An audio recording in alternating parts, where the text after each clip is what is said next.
Muito bem, irmãos, vamos abrir a palavra de Deus em Gênesis capítulo 7 e nós vamos do verso 1 até o verso 16.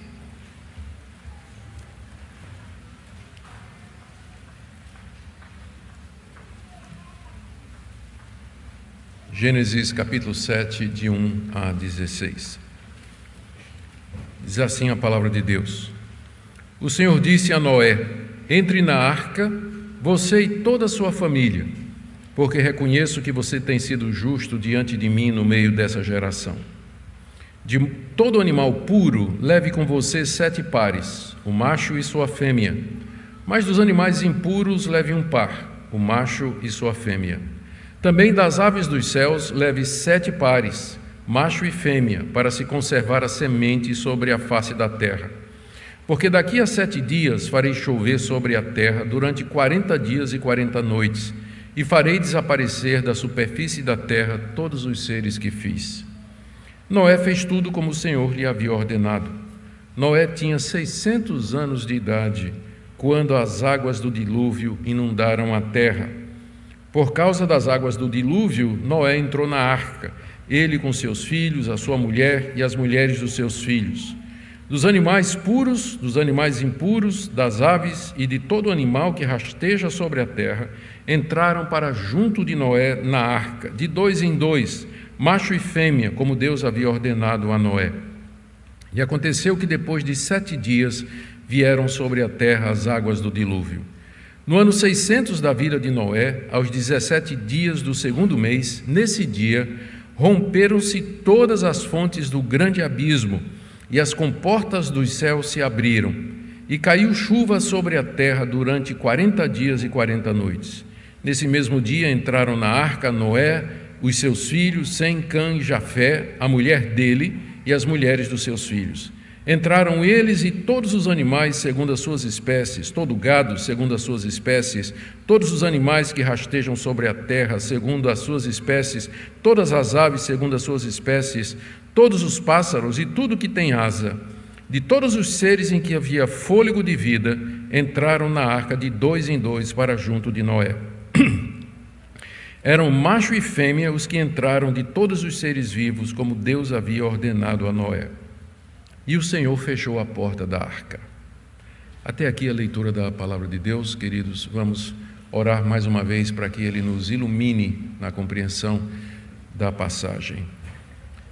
Ó Deus, nós lemos essa passagem com temor e tremor no nosso coração, lembrando desse cataclisma que assolou o mundo antigo, como parte do teu juízo sobre a humanidade que já havia se desviado de ti. E nós sabemos que é um símbolo, uma figura do juízo vindouro, que virá ainda sobre nós, não um dilúvio de águas, mas um dilúvio de fogo. E nós pedimos misericórdia, misericórdia sobre o teu povo, misericórdia sobre a nossa nação, misericórdia sobre os nossos filhos. Dá-nos a graça de sermos encontrados, de recebermos favor diante de ti, como Noé recebeu. Nós pedimos que teu Espírito Santo nos ilumine na exposição da tua palavra, trazendo conforto, orientação e direção a todos que nos ouvem. Pedimos em nome de Jesus. Amém. Amém. Queridos, 10 gerações após a queda de Adão no jardim, e a humanidade havia corrompido completamente o seu caminho sobre a face da terra. A linhagem dos filhos de Deus, a linhagem santa, os descendentes de Sete, havia se misturado com a descendência de Caim, através do casamento. E o culto a Deus havia se corrompido, o casamento distorcido, a violência e a opressão estavam em todos os lugares. E as pessoas só pensavam em fazer o mal. Haviam se esquecido de Deus e da promessa de que Ele haveria de mandar alguém nascido da mulher, que haveria de triunfar sobre a serpente, vencer o mal. E parecia que a serpente havia triunfado. Ela havia vencido, porque o homem feito à imagem e semelhança de Deus havia corrompido os seus caminhos e se afastado do seu Criador. Deus chegou ao ponto de arrepender-se de ter feito o homem sobre a terra e decidiu exterminá-lo e com ele toda a sua criação. mas havia uma esperança. Havia um único descendente de Sete que permanecia fiel a Deus, e o seu nome era Noé.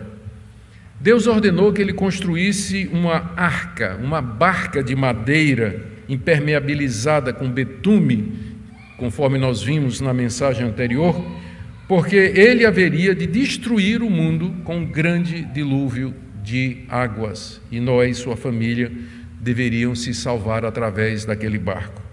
Noé obedeceu e fez exatamente como Deus havia dito. É interessante que a profissão dele era agricultor, mas ele teve que fazer o trabalho de carpinteiro, arquiteto, mestre de obras, batedor de prego, serrador de madeira, e em obediência a Deus ele faz aquilo que ele não sabia fazer, mas teve que aprender para fazer. Durante todo esse tempo em que ele obedeceu a Deus, preparando a arca, ele anunciava o juízo de Deus à sua geração. Ele falava do grande dilúvio que haveria de vir. Falava do juízo de Deus sobre aquele povo.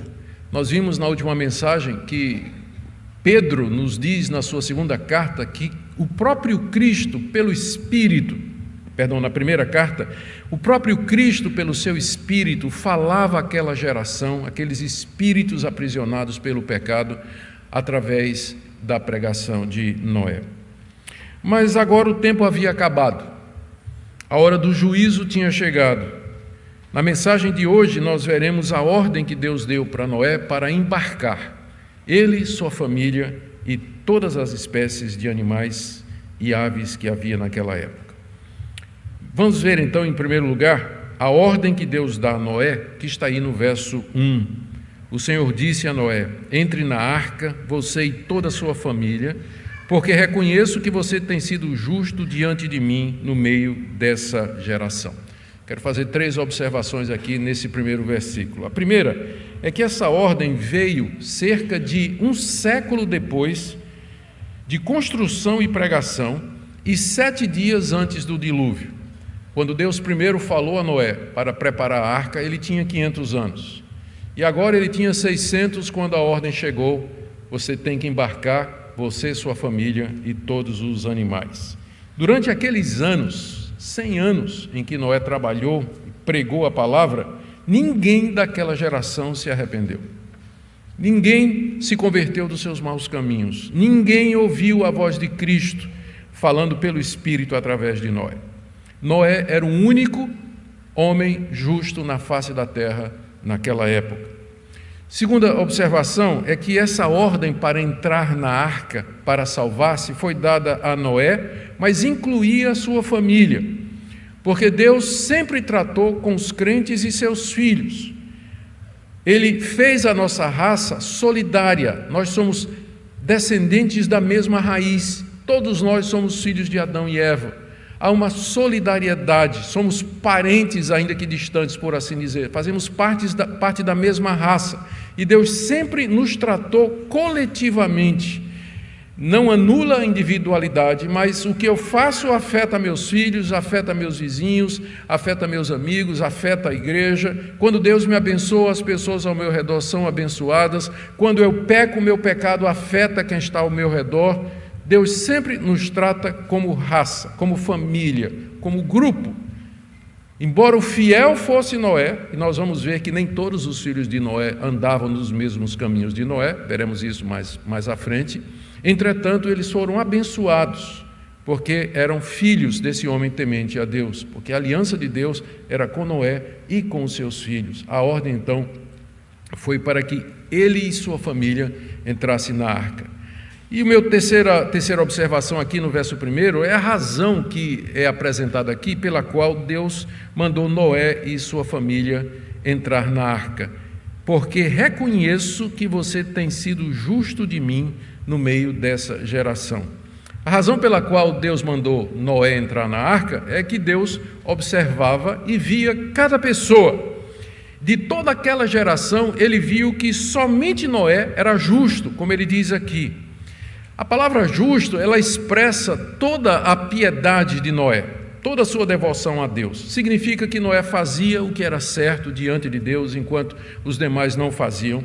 Significa que ele era um homem cheio de fé, e de esperança na promessa que foi feita a Adão e a sua mulher, de que viria um descendente deles que esmagaria a cabeça da serpente. Noé cria nisso. Noé adorava a Deus conforme o modelo de Abel, oferecendo sacrifícios do melhor que ele possuía. Ele guardava o dia de descanso conforme Deus havia mandado. Foi a primeira ordenança de Deus depois da criação, observar o dia de descanso, depois de 6 dias de trabalho. Noé era casado com uma única mulher, enquanto que naquela época a poligamia já havia se espalhado, o adultério, a imoralidade e a prostituição. Noé era casado com uma mulher e seus filhos, cada um deles tinha uma mulher também. Ele preservava o casamento monogâmico, que é o padrão que foi estabelecido por Deus na criação. Ele era pregador da justiça, conforme Pedro nos informa. Ele anunciava àquela geração o juízo de Deus. Ele era cheio do Espírito Santo e Cristo falava com ele. E, em resumo, nós já vimos na mensagem anterior, Noé andava com Deus. Por isso Deus diz aqui: entre na arca, porque reconheço que você é justo. Reconheço que de toda essa geração você é o único justo que eu percebo e que eu encontro. E aqui é importante a gente fazer uma observação teológica. O texto diz que Noé foi preservado porque ele era justo.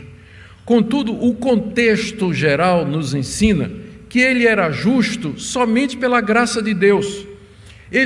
Noé era um pecador como todos os demais da sua geração. Ele tinha uma natureza corrompida, porque ele era descendente de Adão. Ele tinha herdado uma natureza corrompida igualmente. A gente vai ver essa natureza de Noé, essa natureza corrompida se expressar depois do dilúvio, quando ele retoma sua atividade como agricultor, planta uma vinha, faz vinho caseiro, se embriaga e fica nu na sua tenda. Eis o homem, eis o justo. Ele era um pecador, corrompido, inclinado a todo mal. Deus o escolheu soberanamente para, através dele, preservar a raça humana, preservar a sua igreja e preservar a verdadeira religião. A Bíblia nos ensina que Deus opera em nós aquilo que ele deseja recompensar. Por exemplo, se Deus quer me abençoar com bens materiais, Ele me dá a graça de ser trabalhador, honesto e me dá as oportunidades para isso. E depois Ele me recompensa por isso. Ele faz em nós aquilo que Ele quer recompensar.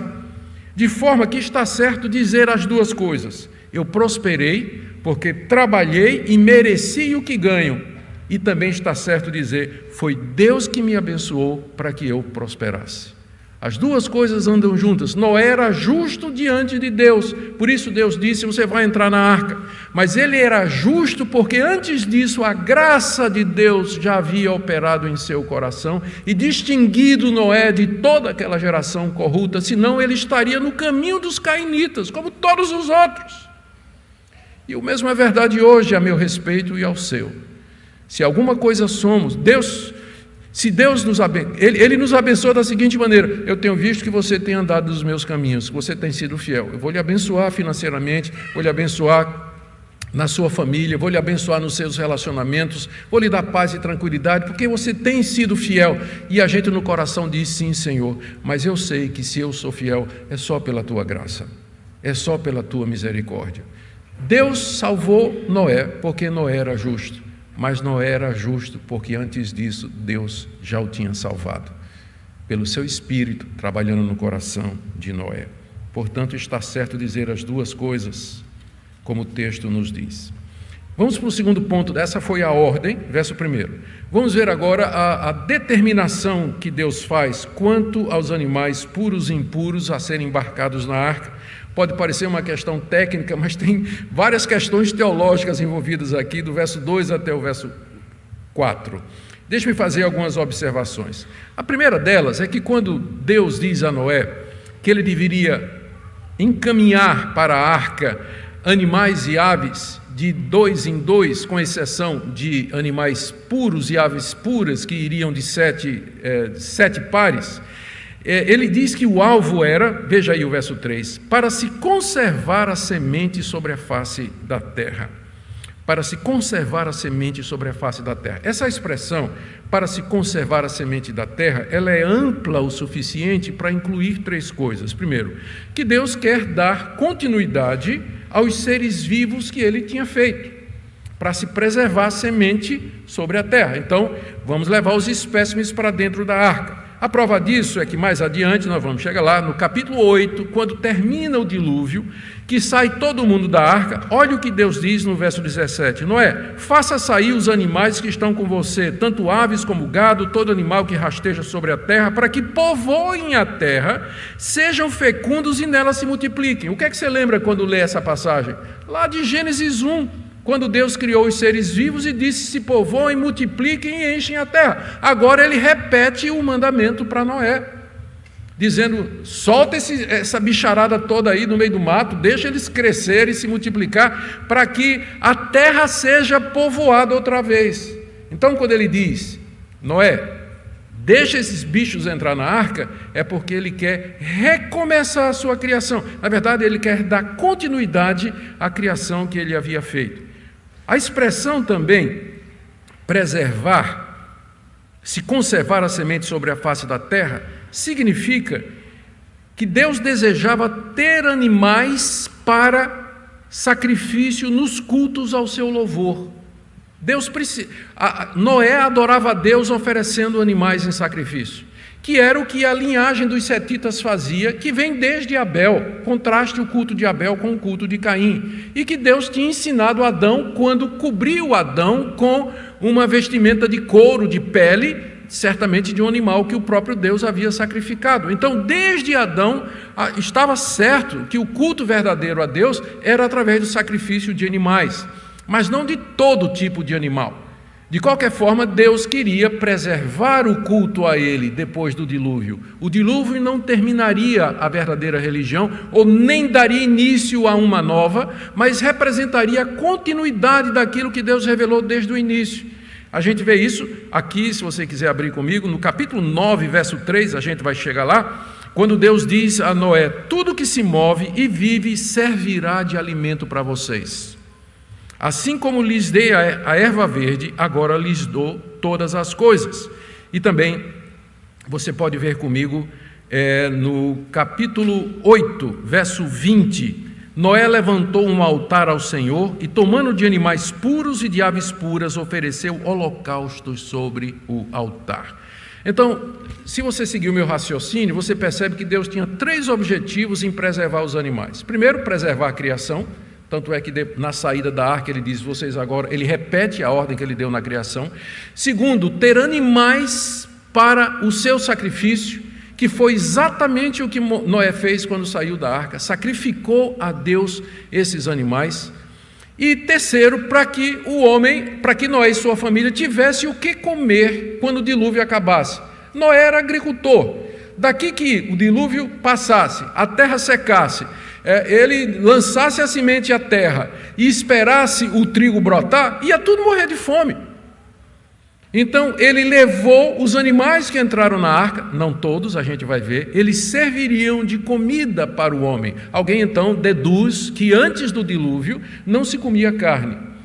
A gente não tem como dizer, o que a gente pode dizer é que oficialmente, a partir do dilúvio, é que Deus entregou ao homem os animais para serem devorados. Se eles comiam antes carne de animal por permissão ou qualquer outro motivo, a gente não sabe. Mas o que a gente sabe com certeza é que isso foi autorizado a partir do dilúvio, quando então o homem pode começar a comer os animais. Antes disso, eles eram usados para sacrifícios a Deus. Então, essas são as três razões que estão implícitas aqui na ordem, no que Deus diz, para se conservar a semente sobre a face da terra. E dentro desses dois últimos propósitos, animais para sacrifício e animais para alimentação do homem, é que pela primeira vez na Bíblia aparece a distinção entre animal puro e animal impuro, que você só vai ver de novo no livro de Levítico, que Moisés então vai estabelecer as leis dietárias. Ele vai dizer que tipo de animal o israelita pode comer, e vai fazer a distinção entre animais puros e impuros, e é bem mais sofisticada essa distinção do que encontramos aqui. E ele vai dizer que tipo de animais podem ser oferecidos a Deus. Mas pelo texto está evidente de que já havia essa consciência, essa categorização entre os animais. Essa distinção pode ter existido desde o princípio, quando Deus instruiu Adão sobre como adorá-lo. Não era todo animal que Deus aceitava para ser sacrificado, mas isso que agora nós vemos pela primeira vez, que Moisés chama de animais puros. Esses animais eram os animais que deveriam ser sacrificados e provavelmente eram os animais que serviriam de alimentação para o homem. O objetivo era separar animais e aves, dizendo o que é que pode ser comido e ser sacrificado e o que não pode. E aqui a gente pode imaginar, pelo que vemos depois, como seria essa categorização. Animais limpos, ovelhas, cabras e gado em geral. Aves limpas, pombos e rolinhas. Animais e aves impuros, todos os demais. Todos os demais. Então, essa categoria, ela é antes da lei de Moisés. Ela já é, inclusive, antes do dilúvio. E essa é a razão pela qual os animais limpos teriam que ser introduzidos na arca em quantidade maior. Enquanto que todos os animais eram um casal de cada, os animais limpos e as aves limpas entrariam em 7 casais, exatamente porque eles seriam consumidos pelo homem e porque seriam oferecidos em sacrifício até que eles se multiplicassem o suficiente. Por isso que Deus ordena que entrem 7 pares de cada animal e ave limpos, mas dos imundos somente um casal, macho e fêmea. E a necessidade, agora permita fazer outra observação ainda nessa passagem, de 2 a 4, a necessidade para que eles começassem a entrar na arca é essa. Lembrem que nós estamos vendo a ordem, né? Entra na arca. E Deus diz por quê? No verso 4, porque daqui a 7 dias farei chover sobre a terra durante 40 dias e 40 noites, e farei desaparecer da superfície da terra todos os seres que fiz. Por isso, não é que você tem que entrar e você tem que levar todos esses animais, conforme eu disse, porque daqui a 7 dias tudo isso vai ser destruído. Quem não estiver na arca vai perecer nas águas do dilúvio.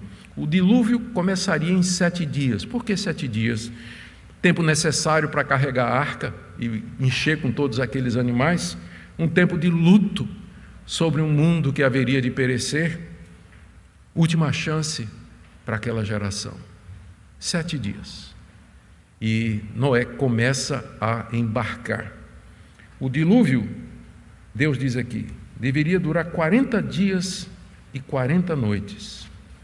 Deus faria desaparecer da terra tudo o que ele tinha feito e não haveria possibilidade de escape fora da arca. Terceira parte da nossa mensagem é o relato da obediência fiel de Noé. Como é que Noé reagiu a isso tudo? A ordem que foi dada, a ordem para que ele embarcasse com sua família, a ordem para que ele embarcasse os animais conforme discriminados. Como é que ele reagiu? O texto destaca a obediência fiel de Noé. Várias vezes. Sem dúvida, Moisés, ao repetir a obediência de Noé, queria impressionar os israelitas a quem ele está lendo esse relato, para quem ele está escrevendo esse relato, que são a primeira audiência. O que Moisés nos diz aqui a respeito da obediência de Noé? Observe 3 coisas, porque ele diz aqui no verso 5, Noé fez tudo como o Senhor lhe havia ordenado. Também verso 6, Noé tinha 600 anos de idade quando as águas do dilúvio inundaram a terra. Por causa das águas do dilúvio, Noé entrou na arca, ele com seus filhos, a mulher sua mulher e as mulheres dos seus filhos. Dos animais puros, dos animais impuros, das aves, de todo animal que rasteja sobre a terra, entraram para junto de Noé na arca de 2 em 2, macho e fêmea, como Deus havia ordenado a Noé.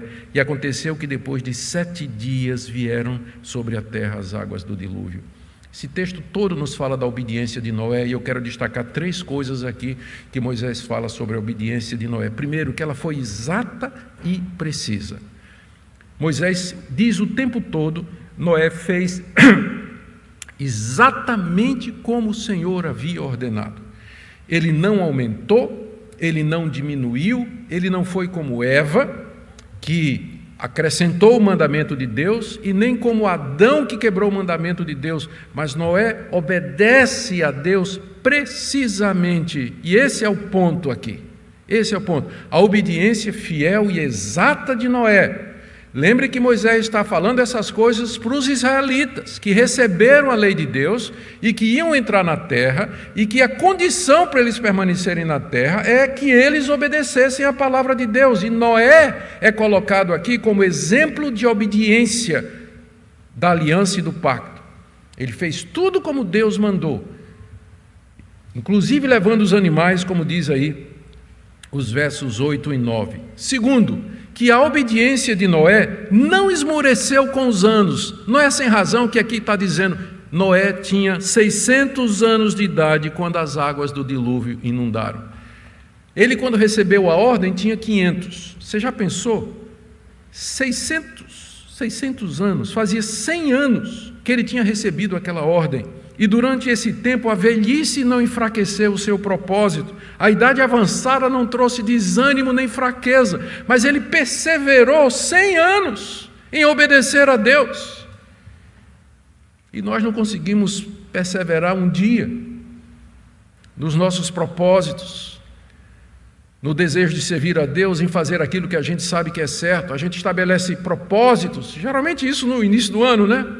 Quando chega no último culto do ano, culto de ano novo, a gente faz propósitos, faz regras, faz objetivos, estabelece meta, só para quebrar tudinho em fevereiro. Tinha 600 anos de idade quando as águas do dilúvio veio, e ele tinha 500 quando pela primeira vez Deus lhe anunciou. Não é sem razão que está dito aqui. Às vezes a gente vai ficando velho, vai ficando soft, como diz em inglês, mole, e desanimado, e vai perdendo objetivo, desfoca. A velhice não é motivo para tolice, e não é desculpa para fazer ou para sermos inconvenientes, ou arrogantes, ou qualquer outra coisa. Você tem um homem de 600 anos aqui, obedecendo a Deus depois de um período de tribulação de 100 anos. Não é sem razão que é dita aqui a idade dele. Terceira coisa sobre a obediência de Noé é que era baseada na fé. Olha o que diz o verso 7, que ele entrou na arca por causa das águas do dilúvio, ou seja, porque elas haveriam de chegar, mas elas não tinham chegado ainda, e era algo sem precedentes, nunca tinha acontecido isso antes. O tempo todo Noé estava obedecendo pela fé. Ele, quando entra na arca com sua família, isso é um ato de fé pelo qual ele condena todo mundo. Ele está entrando num barco de madeira feito no deserto, depois de 100 anos de construção, quando não tinha uma nuvem no céu, por assim dizer. E ele entra no barco juntamente com sua família, ou seja, a sua fé era baseada na obediência. E a fé de Noé se mostrou segura e verdadeira. O dilúvio veio 7 dias depois que ele recebeu a ordem de entrar. Primeiro ele entrou, depois aconteceu. A gente quer geralmente o contrário, né? A gente quer primeiro ver o dilúvio para crer. Mas não é essa a natureza da fé. A fé é a certeza de coisas que nós não vemos, a segurança de fatos que nós esperamos. Isso é fé, entrar na arca antes do dilúvio. E quem esperou para entrar na arca depois que o dilúvio começou, encontrou a porta fechada. Porque a natureza da fé é essa, é aguardar a promessa de Deus com convicção e segurança, tanto quanto se você estivesse vendo com seus próprios olhos. E por último, última parte da mensagem, Deus traz então o dilúvio sobre a terra, verso 11 até o verso 16, eu quero ver alguns pontos com vocês. Primeiro, a data, é interessante que é registrada a data em que o dilúvio começou, está aí no verso 11, no ano 600 da vida de Noé, aos 17 dias do 2º mês. Nós não sabemos como situar isso no nosso calendário, porque a gente não tem ideia de que tipo de contagem Moisés estava fazendo aqui, que tipo de contagem, calendário ele estava usando. Há pelo menos 2 possibilidades para para a gente definir essa questão da data aqui, mas o que importa é que Noé está querendo dizer que o dilúvio foi alguma coisa real, aconteceu na história humana. Ele sabe inclusive a data, o dia em que o dilúvio começou. E é importante considerar o dilúvio como fato histórico. Ele está enraizado na cronologia, ele faz parte da nossa história. Não é alguma lenda, não é algum fato inventado, um mito que se criou e que se espalhou pelo Antigo Oriente. Não. Tem o dia, o ano e o mês em que o dilúvio começou. Por quê? Porque para nós é importante considerar que nós estamos diante de um fato histórico. O dilúvio é visto no Novo Testamento pelo Senhor Jesus e pelos autores bíblicos como sendo um acontecimento histórico. Ele é típico, ele aponta inclusive para o juízo de Deus e para a salvação. A barca é vista como símbolo da redenção e da salvação. E o fato de que só quem estava na barca se salvou significa a exclusividade da redenção através de Cristo Jesus. Portanto, tem todo um simbolismo que se perderia se isso aqui fosse uma lenda. Para nós é importante, não sabemos todos os detalhes, mas para nós é importante isso, que num determinado ano, num determinado mês e num determinado dia, aconteceu como Deus havia dito. Segunda coisa, de onde vieram as águas que inundaram o mundo? Isso aí nos é dito nos versos 11 e 12. Final do verso 11, naquele dia romperam-se todas as fontes do grande abismo e as comportas dos céus se abriram e caiu chuva sobre a terra durante 40 dias e 40 noites. São dois lugares de onde veio a água.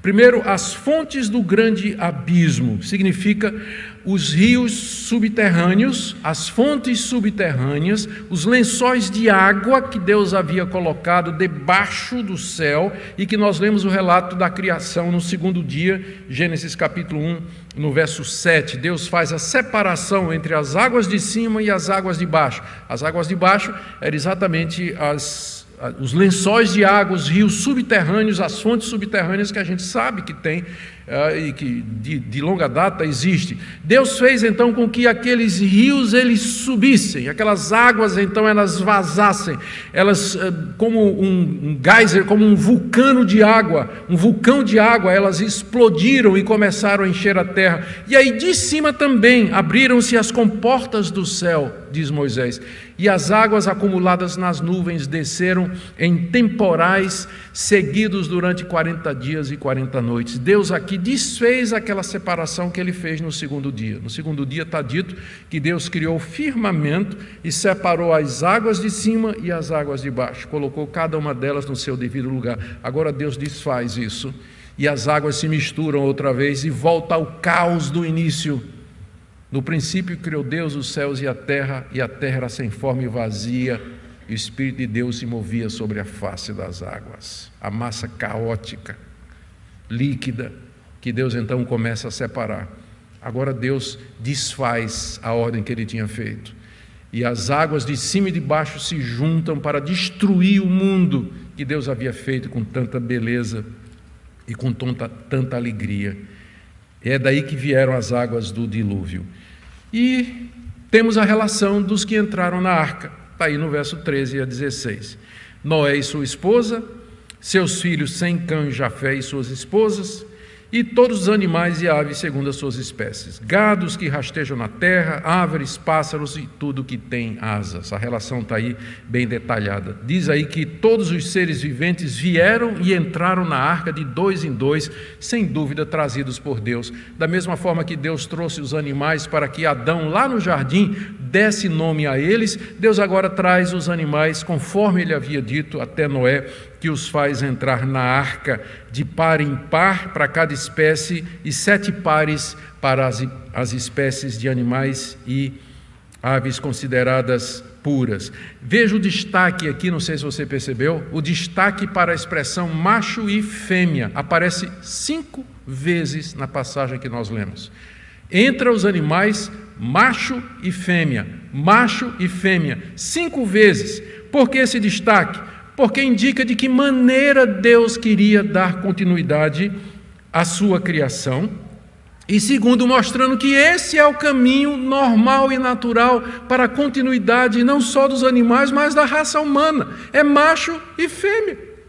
Por isso que Paulo vai dizer lá em Romanos capítulo 1, que os homens trocaram o modo natural de sua relação por outro contrário à natureza. Está se referindo ao lesbianismo, está se referindo ao homossexualismo. Por isso que é contrário à natureza, porque é essa ordem natural, macho e fêmea. 5 vezes é dito nessa passagem que é muito clara para nós entendermos de que maneira Deus pretendia dar continuidade à raça humana.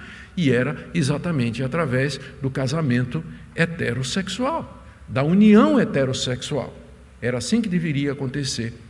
Todas as outras opções são contrárias à natureza, e essa é a razão pela qual nós relutamos.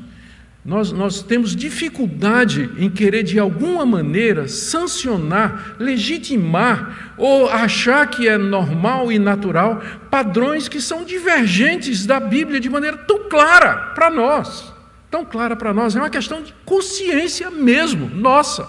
Não temos como abandonar o padrão bíblico em nome da pressão da sociedade, das mudanças na cultura, por mais poderosas que sejam e por mais hostis que nos sejam. É uma questão de crermos ou não na palavra de Deus e recebermos ou não a palavra de Deus como única regra de fé e prática. Muito bem. Depois de falar macho e fêmea 5 vezes, a obediência de Noé é ressaltada mais uma vez e, final do verso 16, terminando, Deus fecha a porta. E que frase aterrorizante, que frase de impacto. Deus fechou a porta. O que é que isso significa?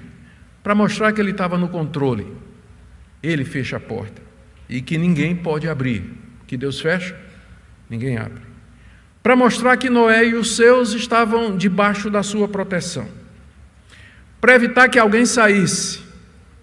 Para evitar que alguém entrasse. Para selar o juízo definitivo de Deus sobre o mundo e para mostrar que a oportunidade acabou.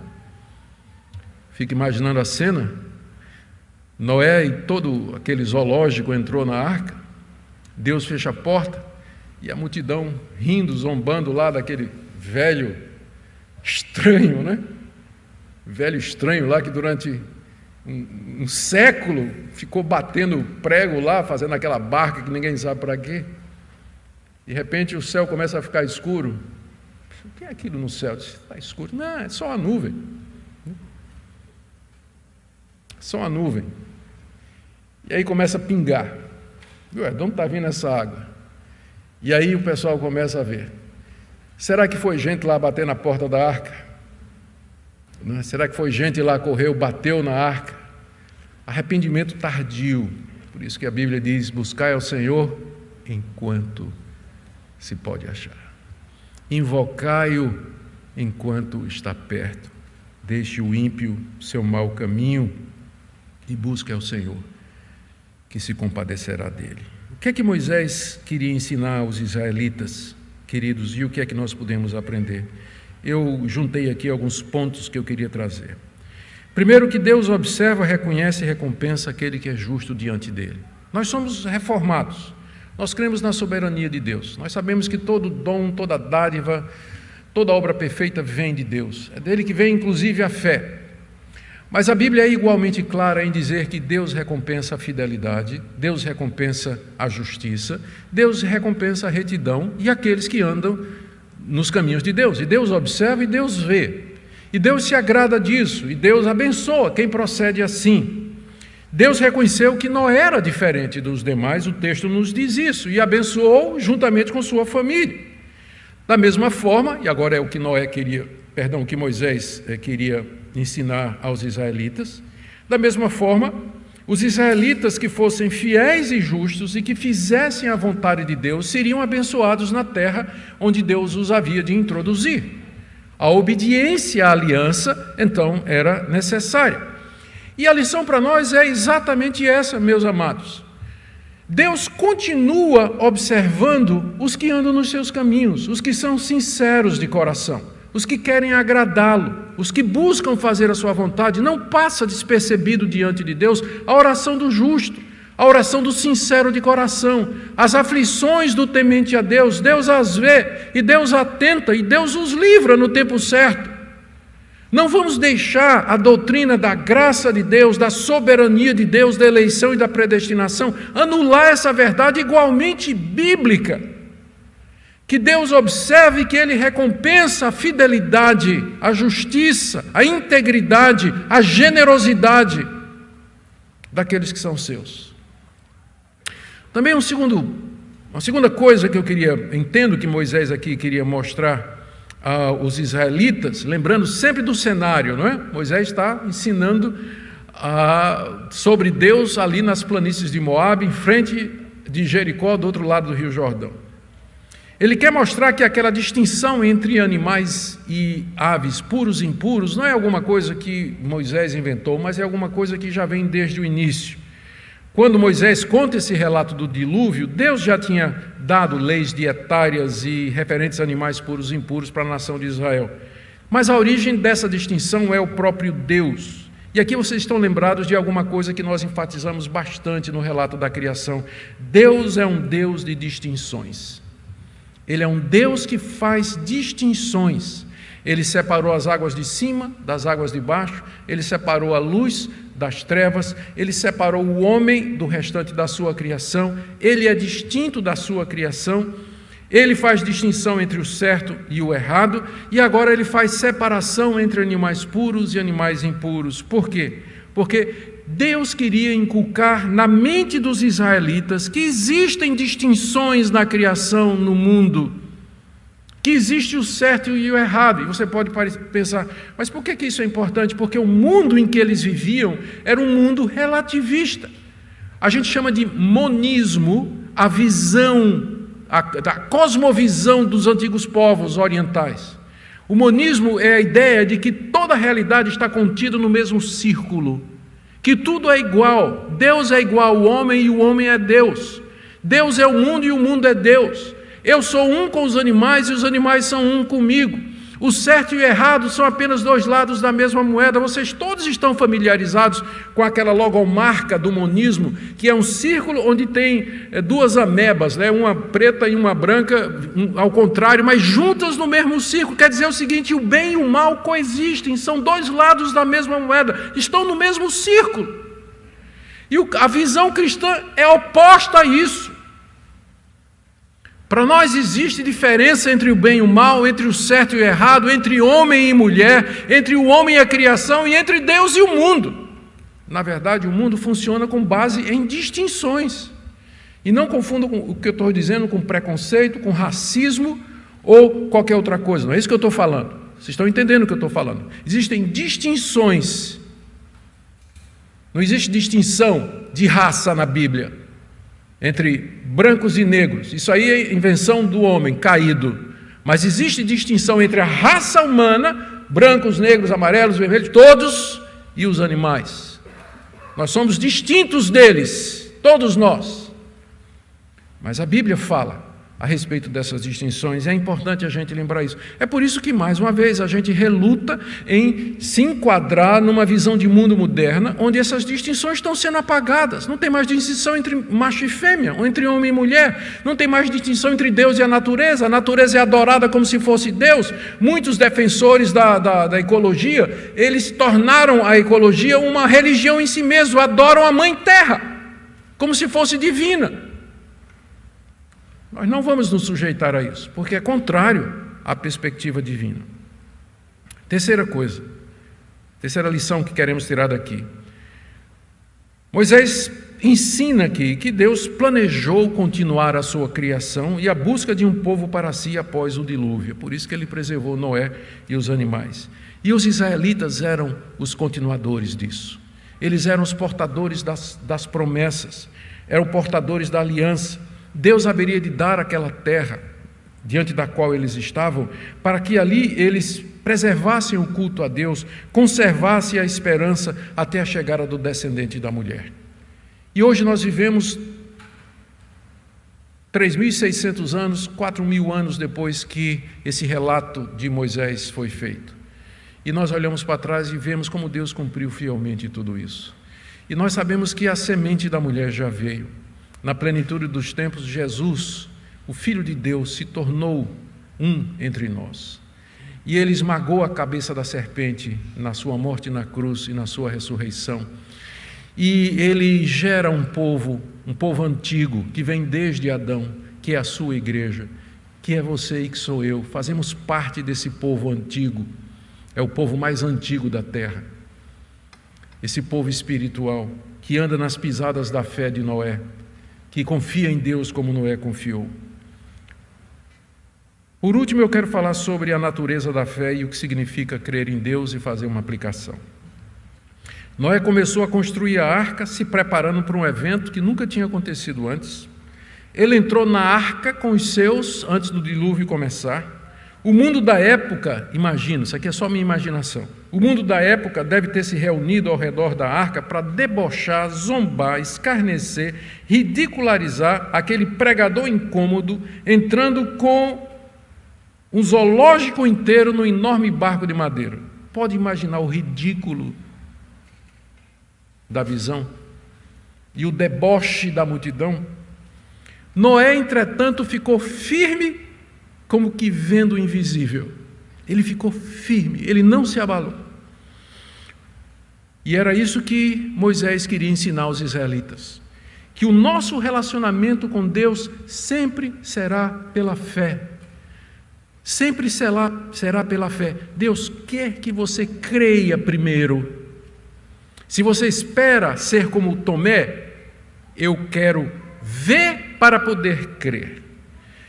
Aquela exceção que foi feita por Jesus não é regra geral, porque ele apareceu para o Tomé e disse: está bem, Tomé, toca aqui nas minhas mãos e toca no meu lado, vê a marca dos cravos e veja que sou eu mesmo. Essa exceção feita a Tomé não é feita a nós.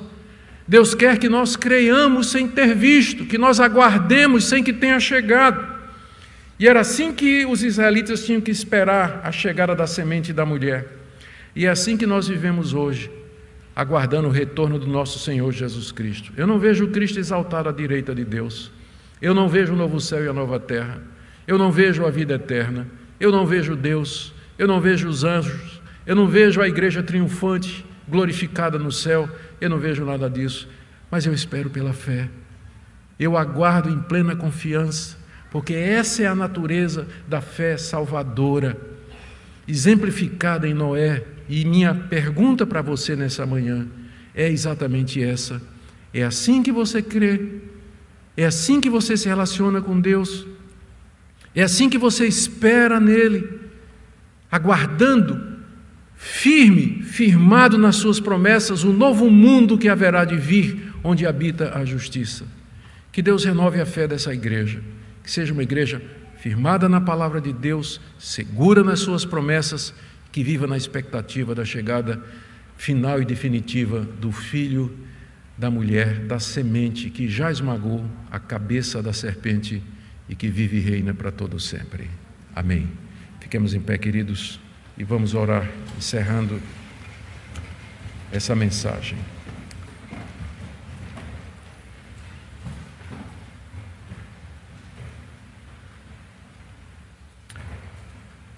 Senhor, que privilégio para nós andarmos nas mesmas pisadas de fé do teu servo Noé. Te damos graças pela preservação do remanescente através dos séculos, dos teus eleitos, a igreja que o Senhor amou e escolheu para si antes de fundar o mundo. Te damos graças pela história da redenção. Damos graças pela tua palavra. Eu quero orar agora pelos nossos filhos, pelas crianças, adolescentes, jovens que aqui estão e que me ouvem, e que, como a família de Noé, estão entrando na barca por causa da fé dos seus pais. Mas nós oramos que um dia eles mesmos possam professar essa fé, eles possam declarar de todo o coração: sim, eu creio no Deus de Noé, creio no Deus de Abraão, Isaque e Jacó, creio no Deus Pai do meu Senhor Jesus Cristo. Ó Deus, dê que os nossos filhos permaneçam firmes na tua palavra. Obrigado por esse tempo juntos, em nome do Senhor Jesus.